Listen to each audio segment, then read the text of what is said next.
बिस्मिल्लाहिर्रहमानिर्रहीम इय्याका नअबुदु व इय्याका नस्तईन। तो गाइस इस वीडियो में मैं ड्रग इंटरेक्शन को जो है ना वो डिस्कस करूँगा। इसके अंदर हमने ड्रग रिस्पॉन्सेज जितने भी है ना कर्व, वो सारे के सारे जो है ना वो डिस्कस करने हैं। देखो, ड्रग इंटरेक्शन बेसिकली है क्या? इन अ सिंपलेस्ट वे में अगर मैं बताऊँ ना, तो modification of action of drug by an other drug. ठीक है, आप कह लें modification of action of drug by an other drug given by an other drug, जो कि हमने गिवन की थी, उसको पर्सन को दी थी सीक्वेंटली, जो है ना सीक्वेंस के साथ हमने दी थी। मतलब एक ड्रग के साथ दूसरी ड्रग दें तो उस ड्रग का एक्शन जो है ना वो मॉडिफाई हो जाता है। इसको हम कहते हैं ड्रग इंटरेक्शन। अच्छा, अब इसके अंदर जब दो ड्रग एक ही टाइम दी गई ना, दे एग्जर्ट देयर इफेक्ट इंडिपेंडेंटली और दे में इंटरेक्ट हो गया। One drug can influence the action of other drug. ठीक है, मतलब एक ये मैंने ड्रग दी है ना, और एक ये मैंने ड्रग दी है। हो सकता है ये अपना एक्शन करे, ये अपना एक्शन करे, या हो सकता है ये दोनों कहीं ना किसी चौक पे मिल के सलाम दुआ कर लें। ठीक है, और एक अपने दोनों को ना इंटरेक्शन कर लें। तुम कौन हो यार, तुम कौन हो, अच्छा तुम तो मेरे फूफी ताया के बेटे थे ना। ठीक है, इंटरेक्ट करके उसके बाद जो एक्शन करे ना वो बहुत ही हैवी किस्म का हो, तो इसको हम कहते हैं ड्रग इंटरेक्शन। ठीक है, अब इसकी मर्ज़ी है कि वो अलग-अलग करे, या उसकी मर्ज़ी है कि वो मिल के इंटरेक्ट करके कोई भी काम कर ले। अब नेक्स्ट हमारे पास है डोज रिस्पॉन्स रिलेशनशिप। बहुत बहुत बहुत इंपॉर्टेंट है ये रिलेशनशिप, हमें क्यों चाहिए? Do determine dose is approximate dose of drug. ठीक है, अगर मैं सिंपल वर्ड्स में बताऊँ ना, तो आप कह दें कि इसको हमने अप्रोप्रिएट डोज ऑफ ड्रग हमने मालूम करनी होती है। इसे अप्रोप्रिएट डोज ऑफ ड्रग जो होता है ना, इससे हम आप बुक के अंदर देखेंगे तो आपको यही वर्डिंग लिखेगी, अप्रोप्रिएट डोज ऑफ ड्रग। अब अप्रोप्रिएट का मज़ीद अगर मैं करूँ तो फार्मेकोलॉजिक जो होता है ना, हम इसकी लॉजिक जो है ना, पोटेंसी और मैक्सिमल जो एफिकेसी है ना, एफिकेसी सही है, वो हम डिटरमाइन करनी होती है इस कर्व के ज़रिए। बेसिकली है तो ग्राफ ही ना। ठीक है, तो इससे हमने पोटेंसी, कितनी पोटेंसी है हमें कितनी ड्रग देनी चाहिए, ज़्यादा पोटेंसी की देनी है ड्रग या थोड़ी पोटेंसी की देनी, उसकी एफिकेसी कितनी है, मतलब 50 कब वो अपना इफेक्ट जो है ना वो शो करेगी। तो ये सारे के सारी है। अब अगर जिसको नहीं पता पोटेंसी का, तो मैं बता दूँ, amount of drug needed for a given affect जो है ना, उसको हम कहते हैं पोटेंसी। लिख ही देता हूँ यार, amount of drug given needed for given effect हो गया। ठीक है, drug needed to achieve given effect, आप कह लें जो भी कह लें, मतलब कोई भी हमने इफेक्ट को अचीव करना है, उसके लिए जितनी भी हमें अमाउंट ऑफ ड्रग देनी है उसको हम कहते हैं पोटेंसी। और मैं एफिकेसी क्या होता है, किसी भी ड्रग की जो एफिशिएंसी होती है ना, आप कह लें कि maximum effect that can be achieved with a particular drug जो है, रिगार्डलेस ऑफ डोज। जितना भी हमारे पास मैक्सिमम इफेक्ट होता है उसे हम कहते हैं मैक्सिमल एफिकेसी। अगर आपको मैं ग्राफ दिखाऊँ ना, तो आपको ये वाले मिनी कैटजन के अंदर देखें ग्राफ मिलेंगे ये। ठीक है, यहाँ पे ऊपर देखो, यहाँ पे वो कह रहा है ई मैक्स। ठीक है, मतलब एफिकेसी को शो कर रहा है। यहाँ पे ई मैक्स ये है सिर्फ डोज के साथ, और ये लॉग डोज के साथ आपको ग्राफ, दोनों का डिफरेंस आपको देखना होगा गौर से। ठीक है, उसके बाद लेट मी फोकस इट यार। ओके, अब अगर दूसरे नंबर पे देखें ना, तो ये बी मैक्स देखो, ये रिसेप्टर्स का बता रहा है सारे का सारा। यहाँ पे डोज हो गया और परसेंटेज इन ऑफ रिसेप्टर हो गया। ठीक है, यहाँ पे आपको ये ग्राफ हम सारे का सारा मैं डिस्कस करता हूँ किस किस तरह है। देखो, टाइप्स ऑफ जो होता है ना वो डोज रिस्पॉन्स रिलेशनशिप जो होता है ना, दो की एक होता है, बुक के अंदर लिखी हुई है हमारे पास, ग्रेडेड टाइप, एक होता है क्वांटल टाइप। बहुत आसान है, कोई मुश्किल नहीं है। अगर मैं इसको टेबल की फॉर्म में लिख दूँ तो ज़्यादा मेरे ख्याल में बेस्ट होगा, क्योंकि इनका डिफरेंस जो है ना वाइवा के अंदर बहुत पूछते हैं, ओएसपी के अंदर भी, और रिटन के अंदर तो आ ही जाता है ना कहीं। अच्छा, मैं पेंसिल से लिखता हूँ ताकि हमारे पास जगह ज़्यादा ना लगे।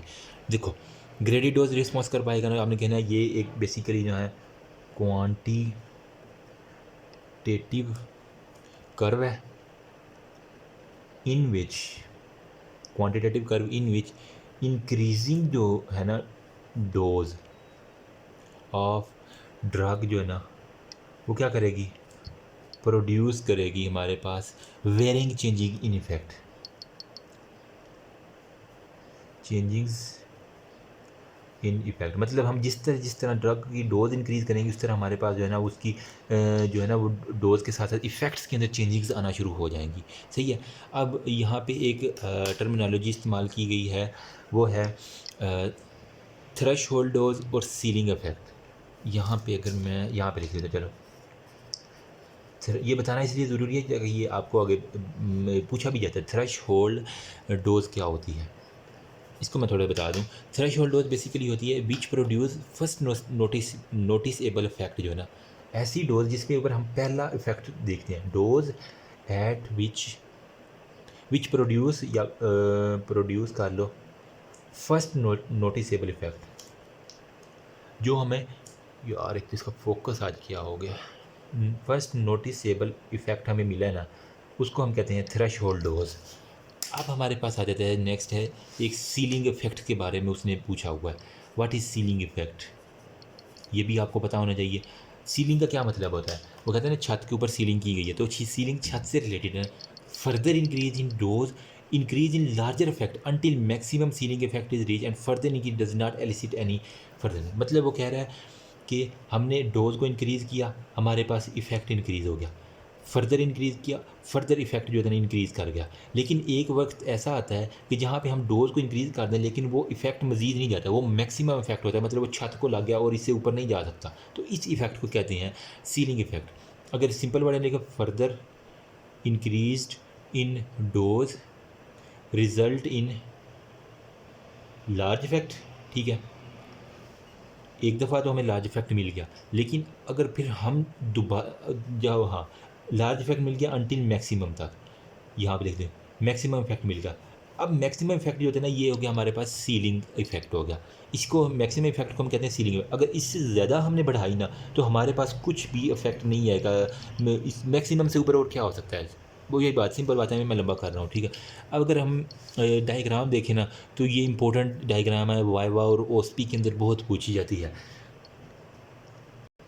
देखो अभी जो ग्राफ बनाऊंगा ना, वो क्या शो करेगा, वो हमारे पास जो चीज़ें शो करेगा ना वो होगा ग्रेडेड रिस्पॉन्स। सही है, ग्रेजुअली जो है ना हमने जो ग्रेडेड रिस्पॉन्स हमने देखना है उस ग्राफ से वो शो करेगा कि वेरिंग डोज ऑफ मजीद स्पेसिफिक एसिटाइल कोलिन जो अब हम डाला है ना, contraction of the isolated piece of small intestine. ठीक है, किसी भी स्मॉल इंटेस्टाइन का पीस लिया, उसके ऊपर हमने जो है ना वो एसिटाइल कोलिन का एक्शन देखा। ठीक है, और उसको रिकॉर्ड किससे हमने किया है, वो कह रहा है कि हमने कीमोग्राफ से जो है ना वो उसका ग्राफ रिकॉर्ड किया है। Anything between no contraction at all to full contraction is possible, मतलब या तो कोई कंट्रैक्शन ही नहीं होगी या फिर फुल कंट्रैक्शन होगी, या कोई कंट्रैक्शन नहीं होगी या फिर फुल कंट्रैक्शन होगी। इस ग्राफ के अंदर ये देख रहे हैं, किसके अंदर, ग्रेडेड टाइपिंग, ग्रेडेड है ना तो ग्रेजुअली वो कर रहा है, यहाँ पे पॉसिबल है। Depending upon the concentration of drug applied to the gem. अब अगर हम ज़्यादा ड्रग देंगे तो वो हमारे पास बहुत ज़्यादा ग्राफ सडनली आएगा और फिर जीरो पे आ जाएगा, फिर ये वाला ग्राफ सारे का सारा हमारे पास शो होगा। ठीक है, सिंपली उसने पहले यूँ बनाया हुआ, ठीक है, थोड़ी सी डोज दी है, फिर थोड़ी सी और बढ़ा के दी है, फिर उसने थोड़ी सी और बढ़ा के दी है, ठीक है, फिर उसने थोड़ी सी और बढ़ा के, ये सारे के सारे स्मॉल इंटेस्टाइन पर उन्होंने एक्सपेरिमेंट किया और कीमोग्राफ के जरिए ये वाला हमने ग्राफ नोट कर लिया। अब हमारे पास आ जाए हाइपरबोला कर्व और सिग्माइड कर्व, जो है ना यहाँ पे आपको लफ्ज़ सुनने को मिलेगा। एक हमारे पास है हाइपरबोला कर्व, अच्छा हाइपरबोला की जो कर्व है ना, ये वाली अगर मैं दिखाऊँ आपको, ये वाली जो ये कर्व है, ये हाइपरबोला कर्व है। ठीक है, वो कहेगा कि कब हमें हाइपरबोलिक मिलेगी और कब हमें सिग्माइड मिलेगी। आपने बताया हाइपरबोलिक जब when drug concentration and their response are plotted on arithmetic scale, plotted on arithmetic scale। ठीक है, अरिथमेटिक स्केल के ऊपर जब हम ग्राफ को प्लॉट करेंगे तो हमारे पास आएगा हाइपरबोला। अब हमने देखना है सिग्माइड कर्व हमारे पास कब आएगी, वो ये पूछते हैं। अब फिर सिग्माइड जो है ना, वो सिग्माइड नाम से कोई शो कर रहा है। ठीक है, आपने कहना है if drug concentration plotted on logarithmic scale, यहाँ पे हमने क्या किया था, अरिथमेटिक स्केल पर। If drug concentration plotted on logarithmic scale, मतलब लॉग के अंदर हमने ना उसको शो करवाना है, ठीक है, उसके इफेक्ट को सारे का सारा। तो बट रिस्पॉन्स में हमें जो शो करेगा ना वो आपके पास इसकी सिग्माइड एस से, सिग्माइड एस से क्या होगा, एस शेप्ड आपको जो है ना वो ग्राफ जो भी दिखे वो आपने कहना ये सिग्माइड है और ये लॉगरिथमिक स्केल के ऊपर हमने ड्रा किया। देखो ये मैं आपको अगर इसका हाइपरबोला का दिखाऊँ ना तो यूं करके सिंपली जो है ना यूं करके यहाँ पे था हमारे पास रिस्पॉन्स, ठीक है, यहाँ पे हमारे पास थी डोज, ऐसे ही है ना, आप खुद लिख लीजिएगा, मैं सिंपल बुक में दिखा रहा हूँ ना, ठीक है। तो क्या है इस तरह करके ग्राफ बना हुआ है, इसको हम कहते हैं हाइपरबोलिक ग्राफ। अब अगर हमने जो ये देखना है सिग्माइड वाला, सिग्माइड में यहाँ पे था रिस्पॉन्स, ठीक है, और यहाँ पे था लॉग डोज था, ऐसे ही है ना, लॉग डोज। तो कुछ एस शेप्ड करके यूं करके बना हुआ, अगर हम देखें तो इस तरह एस सा बन रहा है ना, ठीक है, तो एस शेप्ड वो होगा हमारे पास सिग्माइड। तो इन सिंपल वर्ड जो एमसीक्यूज के अंदर लिखता है ना, आपने लिख देना है जब भी हाइपरबोला का लफ्ज़ आए ना, हाइपरबोला, तो आपने कहना है इसको हमने किस स्केल के ऊपर ड्रा किया है, एरिथमेटिक स्केल के ऊपर, मैटिक स्केल के ऊपर। और जब भी हमारे पास सिग्माइड का लफ्ज़ आया ना, जब हमारे पास जो है ना सिग्माइड का लफ्ज़ आएगा, आपने बता देना है कि सिंपली ये जो है ना वो लॉगरिथमिक स्केल के ऊपर जो है हमारे पास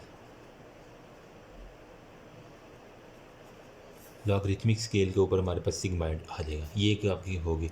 अब अक्सर जो है ना वो ग्राफ दो बने होते हैं, मतलब एक के ऊपर लिखा होता है ए, एक के ऊपर लिखा होता है बी, दोनों में क्या फ़र्क है, दोनों वो जो सिग्माइड आपको स्केल नज़र आ रहा है, तो आप बता सकते हैं दोनों ने ना जो है प्रोड्यूस करना है सेम इफेक्ट, ठीक है। लेकिन जो ड्रग बी है ना उसके लिए हमें ज़्यादा डोज चाहिए, ठीक है, क्योंकि ये आगे से शुरू हो रहा है, ड्रग बी के लिए हमें ज़्यादा डोज चाहिए to reach the same effect as drug A, सही है। बस एक ये इसका जो है और कुछ भी नहीं है। नेक्स्ट हमारे पास है क्वांटल टाइप, इसको मैं जल्दी से डिस्कस करता हूँ। इसके अंदर जो होता है ना वो क्वांटल रिस्पॉन्स जो होता है ना वो होता है ऑल और none response to a drug. Simple मैं क्या करूँ ना, ऑल या नन रिस्पॉन्स टू ड्रग, या तो होगा या कुछ भी नहीं होगा। अब इसके अंदर जो होता है ना कॉम्युलेटिव ग्राफ होता है, फ्रीक्वेंसी और डिस्ट्रीब्यूशन, फ्रीक्वेंसी डिस्ट्रीब्यूशन कर्व आपको नज़र आता है, फ्रीक्वेंसी डिस्ट्रीब्यूशन कर्व हमारे पास होगा। एक बात ये होगी, ये कॉम्युलेटिव ग्राफ होता है ना, आप इसको अभी सिंपल वर्ड में कॉम्युलेटिव कह लें, कॉम्युलेटिव ग्राफ हमारे पास आ जाएगा। और ये भी होता है सिग्माइड शेप हमारे पास आएगा, सिग्माइड शेप होगा। और it can be use to determine, इसका फ़ायदा क्या है हमारे पास, हम LD50 लीथल डोज और ED50, ठीक है, जो एफिकेसी जो होता है ना वो सारे का सारा वो दोनों हम डिटरमाइन कर सकते हैं इस किसी भी ड्रग की इस ग्राफ के ज़रिए। तो अगर आपको ये ग्राफ देखने को मिले ना तो कुछ उसकी इस तरह से करके होगा, ठीक है। यहाँ पे होता है हमारे पास रिस्पॉन्स और यहाँ पे हमारे पास होता है लॉग डोज। सिंपली आपने क्या करना है, ऑल और नन है ना, तो यूँ और यूँ, बस एक इस तरह का ऑल और नन वाला जो है ना वो हमारे पास ग्राफ आ जाएगा। तो गाइज़ ये था, मैंने कोशिश की है कि आपको थोड़ा ना क्वांटल डॉट और ग्रेडेड टाइप और क्वांटल टाइप के अंदर थोड़ा ना फ़र्क बता दूं कि किस तरह ये थोड़ा से होते हैं। होप्स तो कुछ ना कुछ आइडिया होगा, बाकी आप बुक से एक दफ़ा रीड करेंगे तो इंशाल्लाह आपको क्लियर हो जाएगा। अच्छा अभी जो है ना वो मैं फार्माकोजेनेटिक्स के बारे में थोड़ा सा डिस्कस कर लूँ। फार्माकोजेनेटिक्स है क्या, ये है ब्रांच ऑफ फार्माकोलॉजी है, फार्माकोलॉजी है जिसके अंदर हम डिस्कस करते हैं study of genetic factor to individual response of drug, study of genetic factors, जितने भी हमारे पास जेनेटिक फैक्टर्स आते हैं ना उनकी स्टडी की जाती है इन इंडिविजुअल, किसी भी इंडिविजुअल के अंदर रिस्पॉन्स टू ड्रग। जेनेटिकली हम देखें, जिस तरह एग्जांपल अगर मैं दे दूँ ना तो आप कह लें कि रेट ऑफ ड्रग मेटाबॉलिज्म, आप कह लें, ठीक है, रेट ऑफ ड्रग, यार इसको फोकस करूँ ना थोड़ा सा, ओके, रेट ऑफ ड्रग हमारे पास जो भी है ना मेटाबॉलिज्म, वो हमने एक तो डिटरमाइन करना है। इस तरह हेरिडिटरी जितने भी डिसऑर्डर्स हैं ना ये दोनों मिल के जो है ना वो किसी भी पर्सन के ऊपर जो ड्रग का एक्शन है ना उसको चेंज कर लेते हैं। सही है। तो ये दो आपको फिंगर टिप्स पे पता होना चाहिए। अब है एसिटाइलेटर स्टेटस, एक यहाँ पे है। एसिटाइलेटर स्टेटस जो है ना वो दो टाइप्स का हमारे पास डिस्कस किया गया है इस बुक के अंदर। अगर मैं आपको ग्राफ के ज़रिए बता सकूँ ना तो हमारे पास एक होता है स्लो एसिटाइलेटर और एक हमारे पास होता है फास्ट एसिटाइलेटर। एक हमारे पास स्लो, एक हमारे पास आ गया फास्ट। दोनों में क्या फ़र्क है वो हम देखते थे। यार एक फोकस कैमरे का आज पता नहीं। अच्छा, स्लो एसिटाइलेटर जो होता है ना वो क्या होता है, शो करता है जो भी स्लो एसिटाइलेटर उसकी मैं बताता हूँ। ये करेगा show drug accumulation, Aahista Aahista जो है ना वो जमता जाएगा। अकामुलेशन टॉक्सिसिटी, फिर जब ज़्यादा अकामुलेट हो गया तो वो टॉक्सिसिटी कर देगा। जिस तरह पेरिफेरल न्यूरोपैथी की एक मैं एग्जांपल दे दूँ आपको, मतलब उसको हाथ भी लगा लो ना तो उसको पता नहीं चलेगा मेरे कि कहाँ पे हाथ लगाया हुआ, पाँव के ऊपर। तो पेरिफेरल न्यूरोपैथी के सारे इसके अंदर है। जबकि फास्ट एसिलेटर जो है ना वो फेलियर लाइकली टू ये क्या हमारे पास डिमॉन्स्ट्रेट करेगा, फेलियर टू रिस्पॉन्ड। बस ये एसिटाइलेटर जो है ना फास्ट वाला, ये रिस्पॉन्स फेलियर टू रिस्पॉन्स हमारी शो करेगा। बेस्ट एग्जांपल अगर इसकी मैं आइसोनियाजिड्स, आपने नाम तो सुना ही होगा बायोकेम के अंदर। आइसो NIAZID, इसी तरह स्पेलिंग से ना, हाँ IND में लिखता हूँ अमूमन इसको ना। आइसोनियाजिड को हम इस तरह IND के नाम से लिखते हैं। ये क्या है, कॉन्जुगेशन हो जाती है इसकी किसके साथ, एसिटाइल कोएंजाइम ए के साथ। आप हमने रिकॉल करें बायोकेम वाला, conjugation with acetyl coenzyme A के साथ। एसिटाइल कोएंजाइम ए के साथ जो है इसकी कॉन्जुगेशन हो जाती है कि कहाँ कहाँ पे, लीवर के अंदर हो जाती है, जिसकी वजह से हमारे पास जब कॉन्जुगेशन हो गई तो हम इसे कह सकते हैं एसिटाइलेटेड आइसोनियाजेट IND। सही है। हमारे पास आइसोनियाजेट एसिटाइलेशन हो गई है लीवर के अंदर कोएंजाइम ए के साथ, इसी वजह से मैंने कहा आइसोनियाजेट एसिटाइलेटेड है। ओके, एक ये होगा। नेक्स्ट हमारे पास आ जाता है glucose 6 phosphate dehydrogenase deficiency. Number 1 पे मैंने बताया एसिटाइलेटर स्टेटस का सारे फार्माकोजेनेटिक्स के अंदर। नंबर 2 पे हमारे पास ग्लूकोज 6 फास्फेट डीहाइड्रोजिनेज की डेफिशिएंसी के बारे में बताया गया हुआ। इसकी वजह से क्या हो जाता है हमारे पास, बच्चे को पता है, ठीक है। एरिथ्रोसाइट जो होता है ना वो मतलब RBC, एरिथ्रोसाइट्स वो क्या कर देते हैं, हिमोलिसिस की तरफ चले जाते हैं। यही बुक के अंदर आप पढ़ेंगे तो लिखा होगा एरिथ्रोसाइट हिमोलिसिस। अब नॉर्मल पर्सन में क्या होता है, सेल मेम्ब्रेन मेंटेन होती है functional state by reduce glutathione. मतलब अगर मैं नॉर्मल की बात करूँ ना तो उसके अंदर जो सेल मेम्ब्रेन है ना वो क्या होती है, वो हमारे पास फंक्शनल स्टेट के अंदर होते हैं बाय एडिकेट्स बाय रिड्यूस ग्लूटाथायोन की वजह से। रिड्यूस्ड ग्लूटाथायोन की वजह से हमारे पास सेल मेम्ब्रेन जो है ना वो फंक्शनल रहती है। जो यही रिडक्शन जो है ना वो मेम्ब्रेन प्रोटीन है ना उनको रिड्यूस रखती है और ऑपरेटिव कंडीशन में रखती है, जिसकी वजह से वो हाईली इफेक्टिव होती हैं, प्रोटेक्ट करती हैं उसको ऑक्सीडेशन से बाय हाईली रिएक्टिव ड्रग। जितनी भी रिड्यूस ग्लूटाथायोन का काम क्या है, एक मैं बता देता हूँ, लिख ही देता हूँ यार। इन्होंने जो है ना प्रोटीन को रिड्यूस फॉर्म में रखना है, और जो ड्रग जो है ना वो हाई ऑक्सीडाइजिंग एजेंट है ना, ठीक है, उनसे इसको बचा देती है सेल मेम्ब्रेन को, क्योंकि जब ऑक्सीडेशन होगी तो वो सेल मेम्ब्रेन टूट जानी है।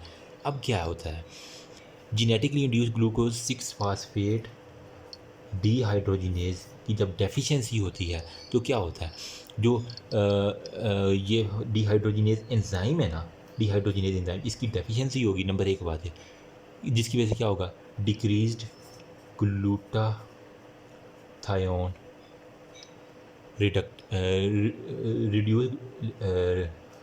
रिड्यूस्ड रिडक्शन के अंदर जो है ना ग्लूटाथायोन, ठीक है, उसकी कमी हो जाती है। अब इसकी कमी होने की वजह से क्या होगा, हमारे पास जो सेल मेम्ब्रेन है ना वो क्या होगी, वो हीमोलिसिस की तरफ चली जाएगी, क्योंकि जो भी ड्रग आएगी वो उसकी ऑक्सीडेशन करके प्रोटीन वगैरह को तोड़ फोड़ के उसकी हीमोलिसिस कर देगा। तो ये एक छोटा सा कंसेप्ट है ग्लूकोज 6 फास्फेट डीहाइड्रोजिनेज के बारे में। इससे अच्छा लिखा हुआ आप खुद पढ़िएगा, बस छोटा सा कंसेप्ट देना था, मैंने वो दे दिया। अच्छा, अब हीमोलिसिस जो होता है ना, वो कौन कौन सी ड्रग्स ऐसी हैं जो कि हमारे पास हीमोलिसिस करती हैं। तो हीमोलिसिस काजिंग ड्रग जो है ना, इसके लिए मैंने एक निमोनिक लिखा हुआ है, आपको इंशाल्लाह पूरी ज़िंदगी नहीं भूलेगा। हीमोलिसिस इज़ पेन, PAIN, ठीक है। अब देखो, इज़ का आई, फिर एस, फिर पी का पेन का PAIN। आई से क्या आता है? आइसो नियाजिड्स जितने भी हैं। एस से सल्फोना माइड। देखिए ये MCQs में लगेंगे, हीमोलिसिस को कौन कौन सी ड्रग करती है, तो आपने इस पेन को याद रख लेना बस। हीमोलिसिस जो है ना, वो ऐसे पेशेंट पेन के अंदर होते हैं, थैलेसीमिया के आप देख लें, ठीक है। इसके अलावा पी से हमारे पास क्या आएगा? प्राइमेक्यूइन, प्राइमेक्यूइन। ए से हमारे पास आता है aspirin.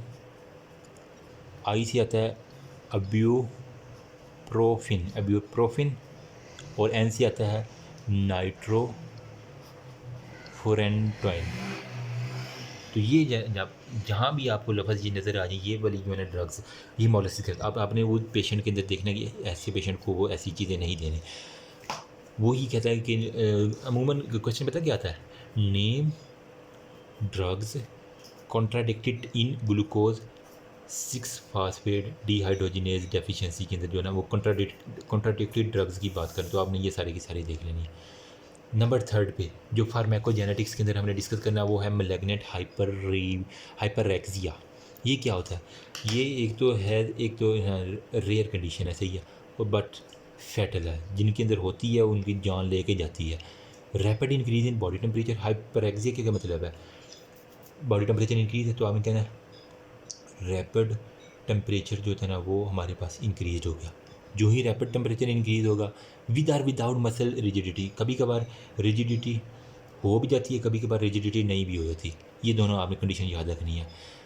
Sensitive individual given general anaesthetic halothane या सक्सामेथियम जो है ना, उन पेशेंट के अंदर होता है जो सेंसिटिव होते हैं। किन किन ड्रग से? हेलोथेन, मतलब जो नशे वाली ड्रग्स हैं ना, उनको जब नशा दिया जाता है ना, तो उनका बॉडी टेम्परेचर इंतहाई राइज कर जाता है।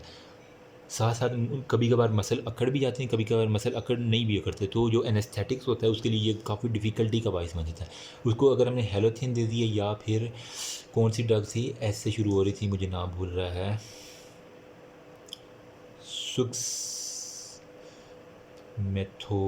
सुक्सामेथोनियम जो था ना, ये दो ड्रग जो थे ना, ये वाली ये हम देते थे। अब ये कंडीशन जो होता है ना, वो फीमेल होती है और इनहेरिटेड भी होती है, इनहेरिटेड मोस्टली होती है, सही है। और ये डोमिनेंट ट्रेट की वजह से होती है हमारे पास जेनेटिकली, जो हमने डिस्कस करना है, इसलिए हम फार्माकोजेनेटिक्स के अंदर डिस्कस कर रहे हैं। ट्रीटमेंट क्या है इसकी? तो बेटा जी, ट्रीटमेंट इसकी है ना, वो है dantrolene. If I am not wrong, spelling DENTROLEN। हाँ ठीक है, ये स्पेलिंग से ठीक है। ये जो है ना, वो डायरेक्टली जो है ना, वो एक्ट करती है स्केलेटल मसल के ऊपर।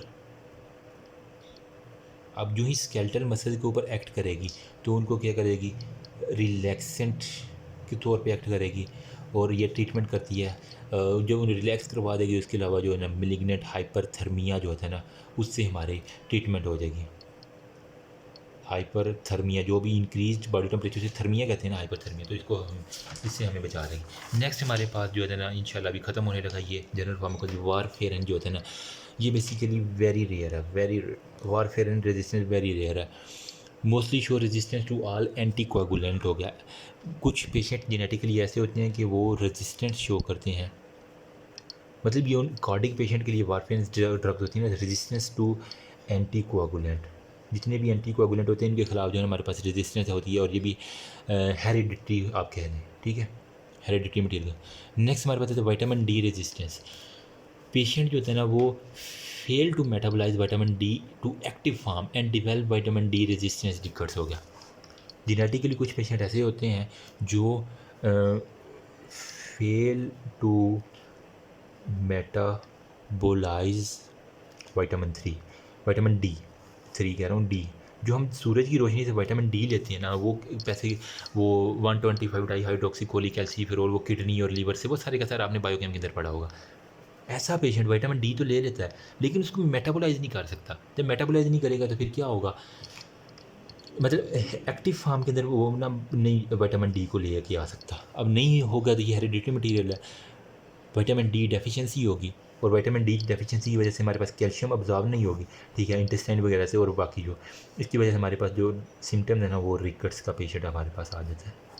चिल्ड्रंस के अंदर मोस्टली जो है ना ये देखने में आई हुई है। तो गाइस ये थी सारे की सारी इतनी बड़ी जो है ना वो जनरल फार्माकोलॉजी, जिसको मैंने नाम दिया था pharma on your finger tips. Hope so मेरी एफर्ट्स किसी ना किसी एक बंदे के भी काम आ जाए ना, तो मेरा ये मकसद पूरा हो जाएगा। फिर भी अगर किसी को कोई मसला हो, मुझसे कोई गलती होगी, तो आपको बिल्कुल इजाज़त है, आप मुझे बता सकते हैं कि जनाब यहाँ नहीं, यहाँ पे आपने कुछ गलती की। तो मैं कमेंट सेक्शन में बाकायदा पिन करके कमेंट में वो लिख दूँगा कि मुझसे ये गलती हुई है। मुझे कोशिश की है जितना मुझे आता था, जितना बेहतर अंदाज में बता सकता हूँ। नो वन इज़ परफेक्ट, इंसान खता का पुतला, गलती इंसानों से होती है, आदम अलैहिस्सलाम से भी हुई थी, हमसे भी हो सकती है। बाकी जो है ना दुआओं में याद रखना यार। अगर किसी को कोई और मदद की ज़रूरत हो तो कमेंट सेक्शन में बता दें, इंशाल्लाह मदद के लिए हाज़िर हूँ। बाकी अपने लिए दुआ करें, मेरे लिए दुआ करें, अल्लाह पाक हम सबको कामयाबी से हमकिनार करें। Thank you so much. अल्लाह हाफिज़। Thank God.